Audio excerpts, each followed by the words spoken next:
Good day, everybody. So I did confirm the code for the bank 2. The code. I'm gonna put it right here for you guys. Anyway, I gotta say, this went way easier than I actually expected. To start with, you gotta get this heat shield off. And there's 4 of these 10 mil, which I'm gonna clean up and put a little grease on those things when I put them back in. Not that it's gonna help any. And I just pulled the O2 sensor out. And funny thing was, I was using my 7/8, and then I grabbed my 22, because when I was turning this, I could have sworn that my wrench was flexing. And turns out, actually, because I'm doing this with the engine hot, just gotta be careful around the exhaust, which is not that bad.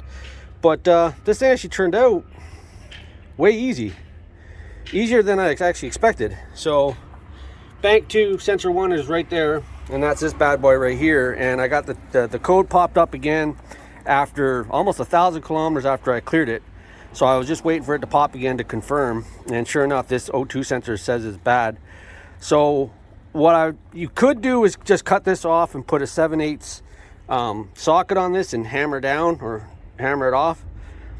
But because I want to make double sure, and I'm not 100% certain that it's not a bad wire somewhere else in the system, I decided not to hammer it off.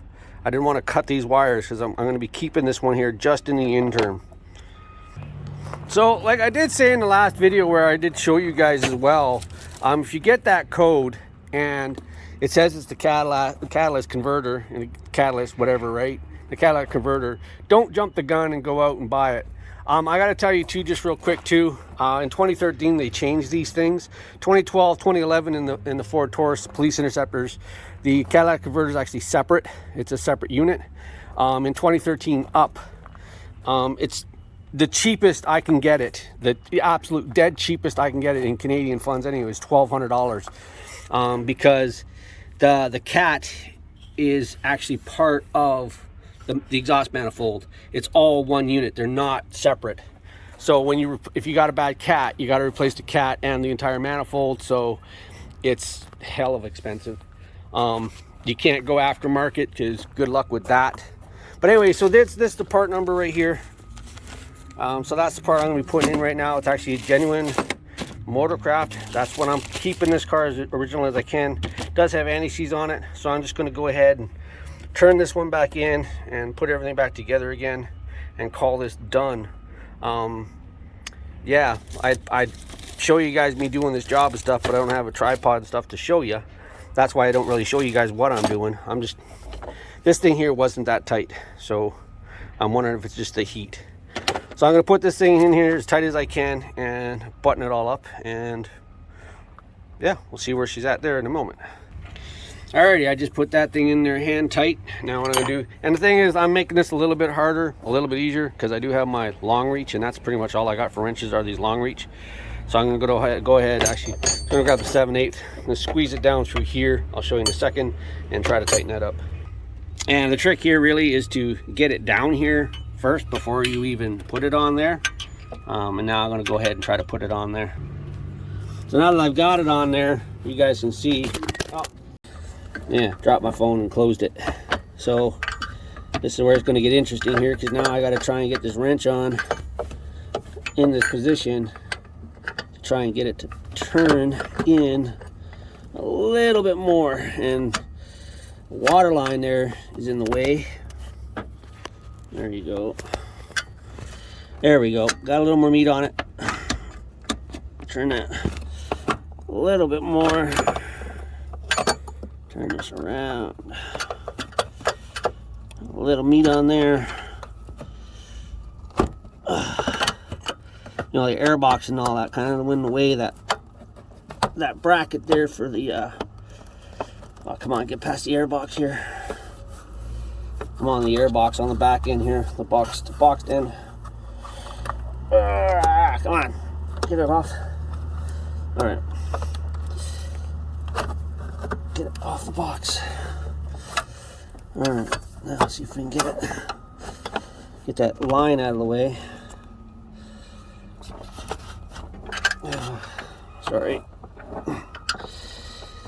This is hard with these long reach, I gotta tell you that. I wish I had short reach. There we go. Alright.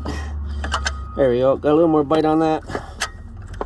Turn that in as much as we can, which isn't much. Turn this thing around. Now we gotta go through that struggle all over again. I'm not gonna bore you guys with this. You guys can see my struggle. So I'm gonna see if I can get a couple of turns on this thing. One more turn on this. If I can get this thing here on here one more time and get it turned. I'm gonna try to do here. I'm sorry, I'll lose you guys here for a second in the video as I'm flexing these lines and stuff. Yeah, I don't have any short reach. If I had a short reach, I'd have it in here, because you guys can see right here, this line is in my way. So that's the struggle I'm having right now, just getting that thing on. So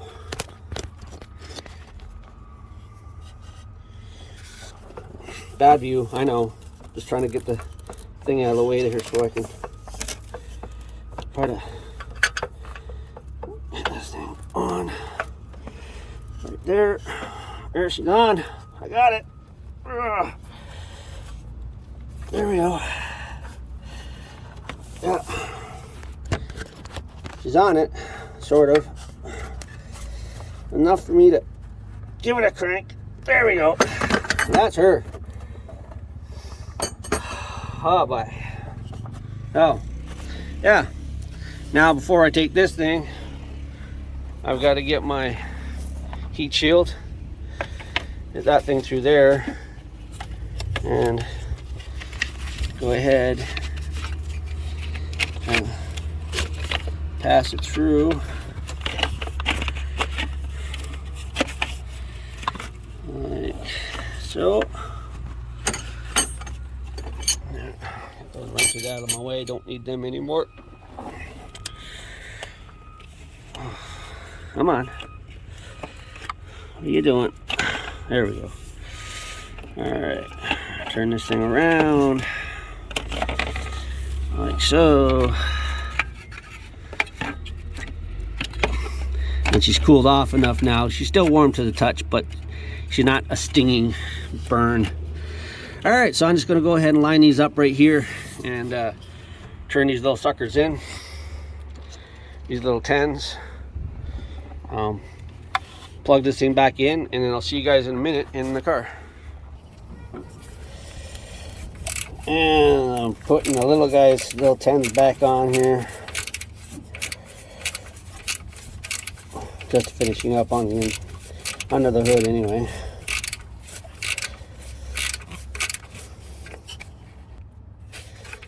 And just tightening this one back up. Don't want to rattle. Got to do this one right here.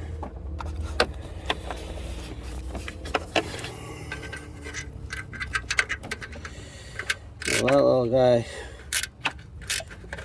Actually, I had this one turned in a lot by hand, so it shouldn't take too long on this guy. And yeah, you guys are seeing it right there, almost in the middle of the screen, right above the O2 sensor. Yeah, right there. Even though I had my impact on the lowest setting, don't use an impact. So thankfully, these other three should hopefully prevent any kind of rattle. And you know, I've been staring at something off topic.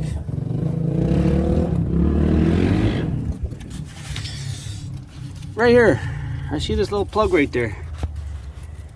Huh, that guy right there. I don't even see the harness it's hooked up to. That looks like some kind of sensor. And it's not plugged in. Oh yeah, it is a sensor. Yeah, it's plugged into the head. But there is no plug going to it. Huh. Anybody know what sensor that is? That's weird. Anyway, down here, I'm gonna go ahead and slide this little puppy back in here. And I gotta fire this thing up and we'll do that with my little mini guy, my little mini reader instead of forescan. I'll show you what I mean. Okay, so this is my little Innova here, and you guys can see there's the code there still. Check engine light was just flashing. Now it's solid. So what I like to do is I'll start the car up here, and what I like to do is get out of this and just keep pressing down. One moment, please. And then what it's going to do is give me the same thing forescan did, and it's not going to be live data. But what I want to see now is bank 2 is still good. Bank 2. See, it's still reading 0.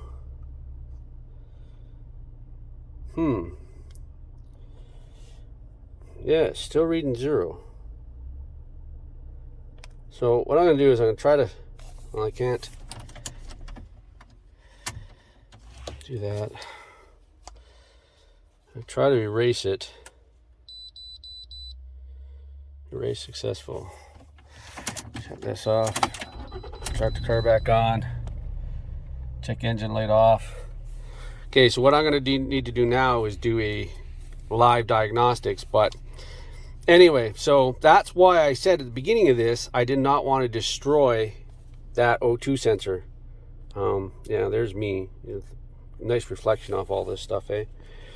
So, yeah. And it was that connection. Yeah, we'll just go ahead and unplug this thing now. So that was my first part of diagnosing the P0430 or whatever it is there. And that's the biggest reason I did this video. So that you guys, if you're working on your car, kind of get an idea of where to go. So, I'm pretty sure it's not my cat. Now, I just replaced the O2 and it's still getting that, but we'll see now what this thing does for the next code, because I just cleared it and see if the code comes on. Like I said, the last one there, I waited over 800 kilometers, probably almost 1,000 kilometers before it came back on. So I don't know if that's just reading old data. It might have just been reading data from that before I erased it. I don't know, but we'll see. Anyway, that's the end of this video. Thanks a lot for watching, guys. Give this thing a thumbs up if you liked it. Let me know in the comments if you didn't, or heck, just leave a comment. I appreciate every single one of you guys. Thanks a lot for support.